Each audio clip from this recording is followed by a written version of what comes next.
Good evening दोस्तों। तो अब हम जो है HCS का डिस्कशन स्टार्ट करेंगे और ऑलरेडी रेडी सर जो है फर्स्ट से लेके 48 तक डिस्कशन उन्होंने कर देना है। हम यहाँ पे 49th क्वेश्चन से शुरू करेंगे और 100 तक लेके जाएंगे। सो एग्जाम का लेवल जो देखा जाए as compare to the last time, पिछली बार के मुकाबले थोड़ा सा ये डिफिकल्ट लेवल आप बोल सकते हो, क्योंकि फैक्चुअल सवाल यहाँ पे ठीक ठाक अच्छी खासी मात्रा में आए। काफी फैक्चुअल सवाल इन्होंने डाले हैं, जिसका ये अर्थ होता है कि अगर आपको वो आंसर आता है तो आप उसको सही करके आएंगे। दूसरी चीज, हरियाणा जीके हरियाणा जीके की एक बार फिर HCX एग्जाम में वापसी हुई है। ठीक ठाक क्वेश्चन यहाँ पे हरियाणा जीके से भी पूछे गए। चलिए तो इस सेशन को शुरू करते हैं और देखते हैं क्या रहा है हमारे HCS एग्जाम के अंदर, और इस क्वेश्चन को हम लोग डिस्कस करेंगे यहाँ पे। चलिए 49th क्वेश्चन अगर हम देखें, ये कहता है कि fundamental rights are non justiciable in the court. बिल्कुल गलत है, बिल्कुल जस्टिसिएबल है। ये तो आप बिल्कुल एक तरीके से स्ट्रेट फॉरवर्ड इसको आंसर कर सकते हो। सेकंड स्टेटमेंट कह रहा है कि the directive principles are made justiciable in the court. नहीं जी, तो उल्टा हो गया है। यहाँ पे दोनों स्टेटमेंट का जो भाव है वो उल्टा हो गया। फंडामेंटल राइट्स जो हैं वो जस्टिसिएबल होते हैं कोर्ट के अंदर। आपके मौलिक हथियार है, मौलिक आपके राइट्स हैं वो यहाँ पे। ओके, आप कोर्ट में जा सकते हो अगर कहीं पे उनका वायोलेशन होता है। सो इसका आंसर जो है वो बी होगा। B is the right answer for this. ठीक है जी, आगे बढ़ेंगे।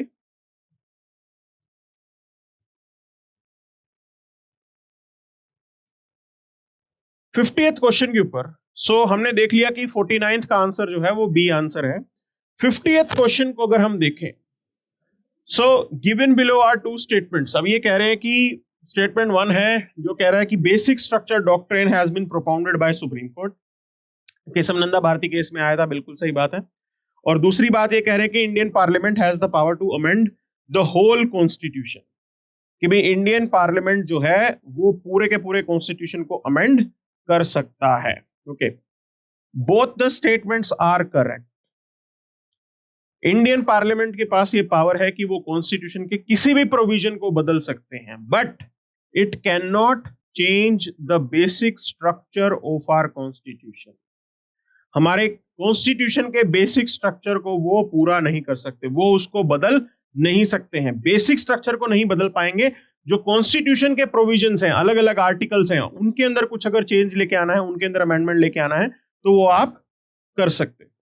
अब यहाँ पे एक पेचीदगी है कि भी कुछ बातें अब HCS HPSC कैसे इसको इंटरप्रेट करेगा उसके ऊपर ये डिपेंड करता है। अगर जो बात यहाँ लिखी है कि भाई it also Indian parliament has the power to amend the whole constitution, अगर इसके अंदर वो बेसिक स्ट्रक्चर को इंक्लूड करेंगे तो ये स्टेटमेंट गलत हो जाएगी कि बेसिक स्ट्रक्चर तो इंडियन पार्लियामेंट नहीं चेंज कर सकता। हाँ, पूरे कॉन्स्टिट्यूशन के जो प्रोविजंस हैं, Indian parliament does has the power to change the provisions of Indian constitution, वो स्टेटमेंट बिल्कुल करेक्ट है।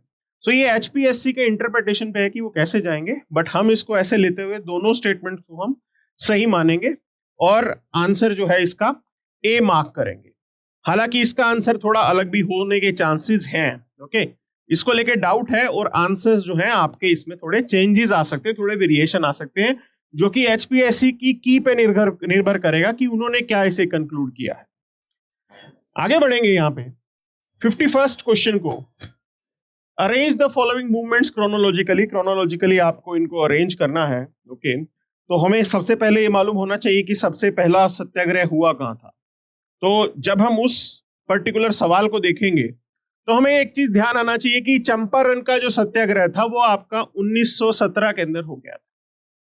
ठीक है जी, एक ही आइडिया हमें पता लग गया। अब दूसरी बात आती है रॉलेट एक्ट सत्याग्रह। ये 1919 के अंदर हुआ था। और खेड़ा सत्याग्रह और अहमदाबाद सत्याग्रह, अब ये दोनों के दोनों 1918 के अंदर हुए हैं, वो भी 1918 के अंदर हुए हैं। ओके, लेकिन इसके अंदर एक जो मेजर यहां पे चेंज है, जो खास बात है, जो खेड़ा सत्याग्रह था वो अहमदाबाद मिल सत्याग्रह के या अहमदाबाद मिल स्ट्राइक के 4 दिन बाद हुआ था। तो इस क्रोनोलॉजी को अगर हम देखेंगे तो हमारे पास जो आंसर आएगा वो आएगा डीबीएसी की सबसे पहले चंपारण सत्याग्रह हुआ है और उसके बाद हुआ है आपका अहमदाबाद सत्याग्रह, फिर खेड़ा सत्याग्रह हुआ और फिर लास्ट में रॉलेट एक्ट सत्याग्रह। सो ये सीक्वेंस जो है बिल्कुल सही है, सी इसका सही आंसर है। ओके, आगे बढ़ते हैं। आगे बढ़ते हैं इसके अंदर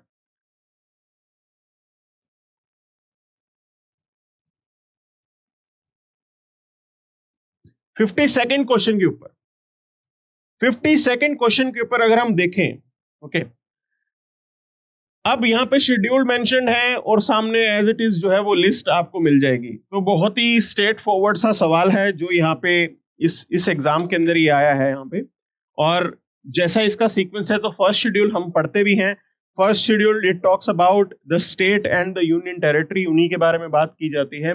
second schedule it talks about provisions related to emoluments of president, जजेस एंड सीएजी, उनसे रिलेटेड जानकारी आपको इस पर्टिकुलर शेड्यूल सेकंड में मिलती है। और third schedule it talks about definitely about the oath, जो एक तरीके से रिवायत है, जब आप मिनिस्टर बनते हो या किसी भी कॉन्स्टिट्यूशनल पोस्ट पे जाते हो तो आपको जो है एक शपथ ग्रहण करनी पड़ती है, तो वो यहाँ पे हमें पता लगता है। So this sequence if you go, definitely C is the right answer. तो इसका आंसर जो है बिल्कुल सी है। So C is the right answer for this particular question. ठीक है जी। सो यहां हमने देख लिया जो आपका 52nd क्वेश्चन है उसका आंसर सी है। आगे बढ़ेंगे इधर, नेक्स्ट क्वेश्चन जो हम देखने वाले हैं which was a little bit factual, थोड़ा फैक्चुअल यहाँ पे सवाल जरूर एचपीएससी ने पूछा एचसीएस एग्जाम के अंदर।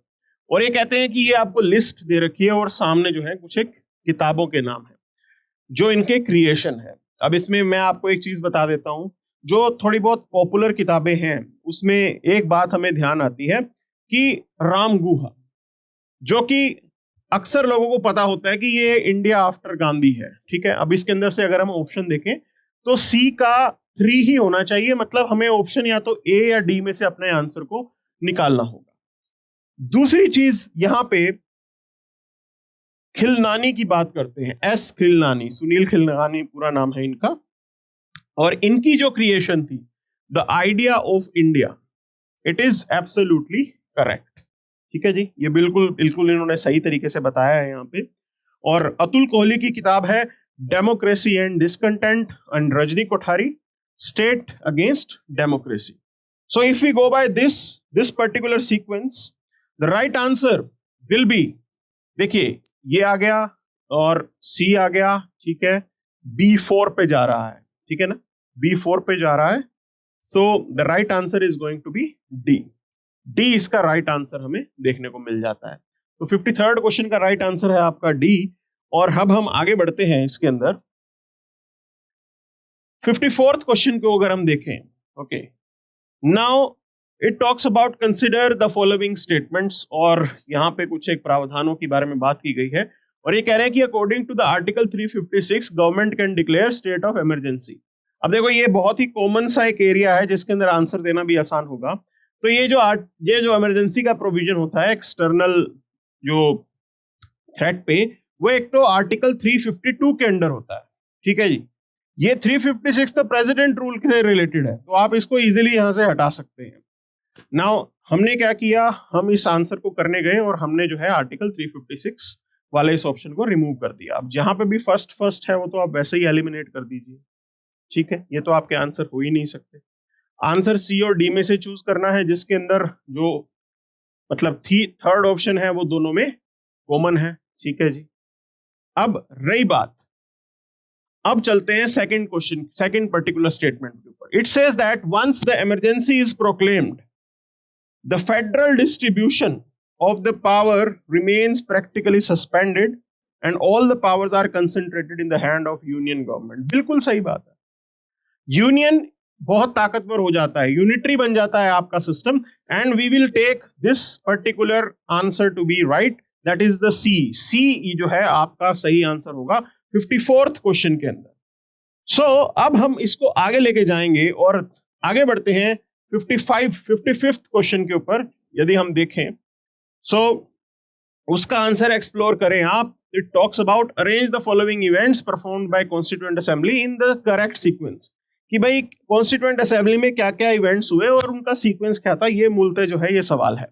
अब पहली स्टेटमेंट ये लिख रहे हैं कि Ambedkar's first speech in constituent assembly, तो ये मैं आपको बता दूं 17 दिसंबर 1946 को जो है अंबेडकर जी ने अपनी पहली स्पीच जो है वो की थी। लेकिन इसमें खास बात ये है 13 दिसंबर 1946 को जवाहरलाल नेहरू उन्होंने ये ऑब्जेक्टिव रेजोल्यूशन इंट्रोड्यूस किया था। तो ये थोड़ा आइडिया पता लग गया, मतलब मेनली अगर हम देखें तो नेहरू जी ने जो एक्टिविटी की वो अंबेडकर जी से पहले है। ओके, सो अगर हम इस हिसाब से देखें कि 4-1 से पहले आएगा और डेज के बीच में गैप बहुत थोड़ा है, ठीक है ना, 4 जो है वो 1 से पहले आएगा। तो यहाँ तो 4 बाद में आ रहा है, तो मतलब आपने बी हटा दिया, यहाँ तो 4 बहुत बाद में आ रहा है, ठीक है जी। 4 और 1 एक इधर साथ में आ रहे हैं, एक उधर साथ में आ रहे हैं।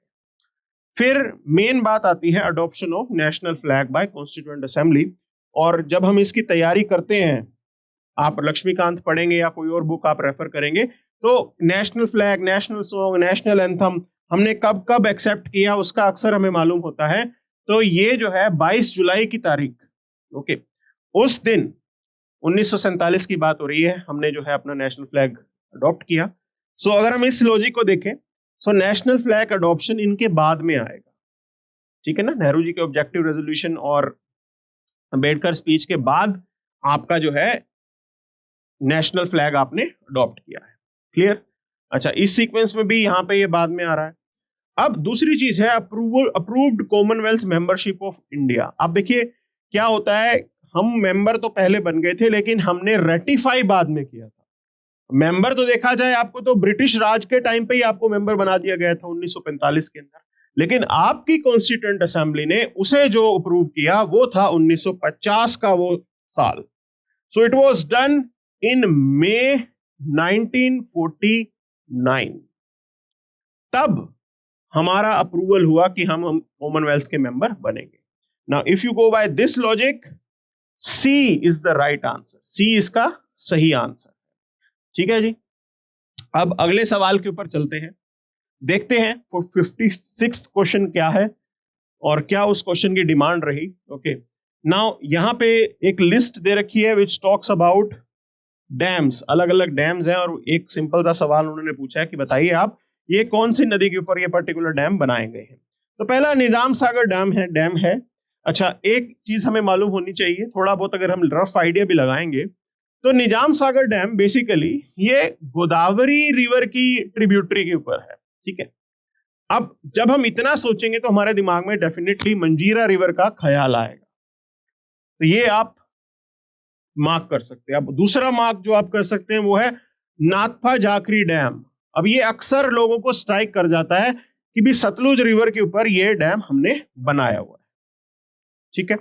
अब सिर्फ अगर हम इन्हीं दो ऑप्शन को देखें कि फर्स्ट का आंसर होगा सी, तो फर्स्ट का आंसर अगर सी, ये तो आपको सिर्फ एक ही ऑप्शन में मिल रहा है, वो है सेकंड में।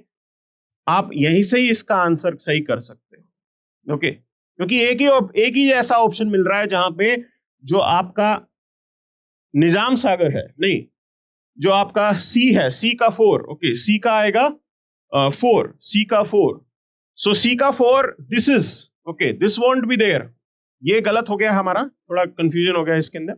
सी का 4, ठीक है ना, एक्सप्लेनेशन में करेक्ट था, लेकिन सी का 4 अगर हम देखेंगे, so this is the only, A is the only जहां पे सी जो है वो 4 के साथ जा रहा है, मतलब नाथपा जाखरी जो है आपका वो सतलुज के ऊपर है। तो हमें ये तो पहले से पता था नाथपा जाखरी सतलुज के ऊपर है, और उस हिसाब से हम इसको मार्क करेंगे। वो लिखने में थोड़ा कंफ्यूजन हुआ, लेकिन यहाँ पे इसका सही आंसर जो है वो होगा आपका A is going to be the right answer. Clear? So ये हमें ध्यान रखना होता है, इस टाइप की मिस्टेक्स आपके एग्जाम में भी हो जाती हैं कभी कभी, और उनको अवॉइड करना वो बहुत जरूरी है। अब यहाँ पे कुछ एक ज्योग्राफी से रिलेटेड जो है कुछ पर्सनैलिटीज के नाम है और उनके क्रिएशन यहाँ पे बताए गए हैं कि उन्होंने क्या क्या क्रिएट किया। अब इसको अगर हम देखें, सो ये थोड़ा टफ क्वेश्चन हम बोलेंगे यहाँ पे, क्योंकि ऐसा जरूरी नहीं है कि आपको इसके बारे में नॉलेज हो, उतनी इन डेप्थ, उतनी डिटेल में आपको इसके बारे में नॉलेज हो, ये बिल्कुल भी जरूरी नहीं है।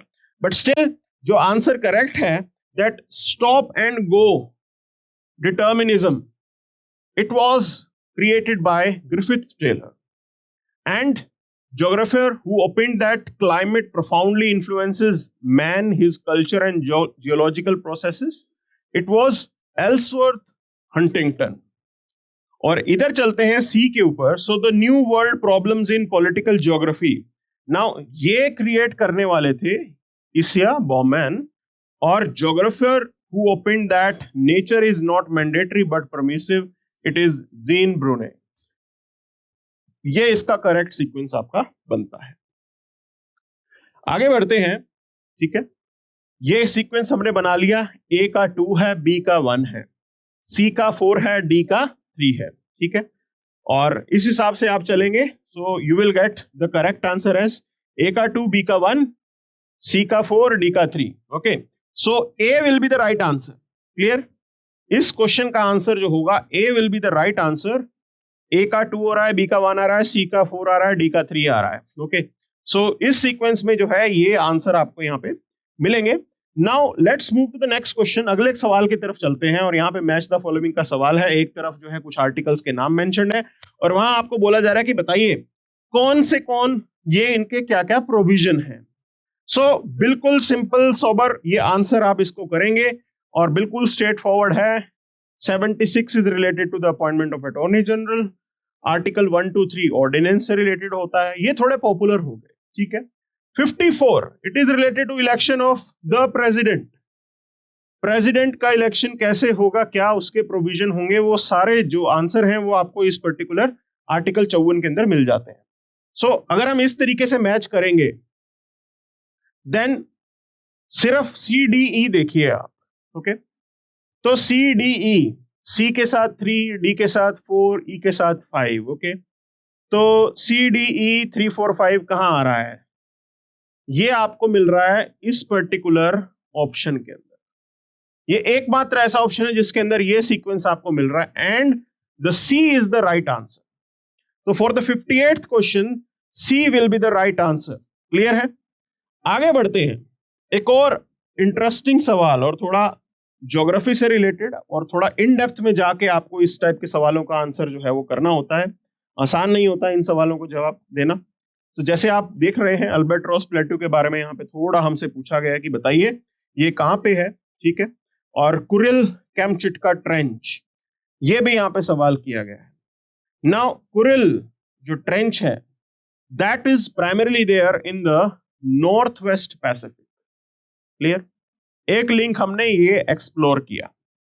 Second link that we have to explore is the Saint Paul plateau. अब देखो कंफ्यूज करने के लिए क्या डाला, ये Saint Paul plateau basically Indian ocean के पास है, ठीक है।